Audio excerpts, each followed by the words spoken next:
নমস্কার বন্ধুরা, welcome to my ভোজন চ্যানেল। আজকে বানিয়েছিলাম বাড়িতে ইলিশ মাছের মাথা দিয়ে পুঁইশাক চচ্চড়ি। সেটার রেসিপি আজকে শেয়ার করে নিই আপনাদের সাথে। ধুয়ে রাখা কড়াইটা বসিয়ে দিয়েছি গ্যাস অন করে। তারপরে জল শুকানোর পরে বেশ খানিকটা সর্ষের তেল দিয়ে গরম তেলের মধ্যে নুন হলুদ মাখানো মাছের মাথা দিয়ে ভেজে কুরকুরে করে তুলে রাখলাম। এরপরে 5 ফোড়ন আর শুকনো লঙ্কা মাছ ভাজার তেলে ফোড়ন হিসেবে অ্যাড করে দিয়েছি।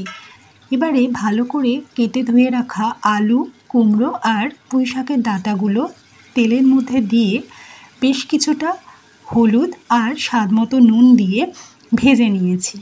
ভাজা হয়ে যাওয়ার পরে পুঁই শাকের পাতাগুলো আর সাথে বেশ কয়েকটা চিড়ে রাখা কাঁচা লঙ্কা দিয়ে একটু নাড়িয়ে চাড়িয়ে নেব। সাথে অ্যাড করে দিয়েছি হোমমেড চিলি পাউডার আর ধনে পাউডার।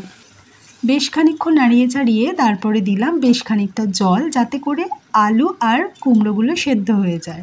এবারে দিয়ে দিলাম ভেজে রাখা ইলিশ মাছের মাথাটাও। সাথে অ্যাড করে দিয়েছি চিনি আর ঢাকনা চাপা দিয়ে সব কিছু ভালো করে সেদ্ধ করে নিয়েছি। ঢাকনা তুলে দেখলাম খুব ভালোভাবে তরকারি রেডি হয়ে গেছে, তেলটাও ছেড়ে দিয়েছে।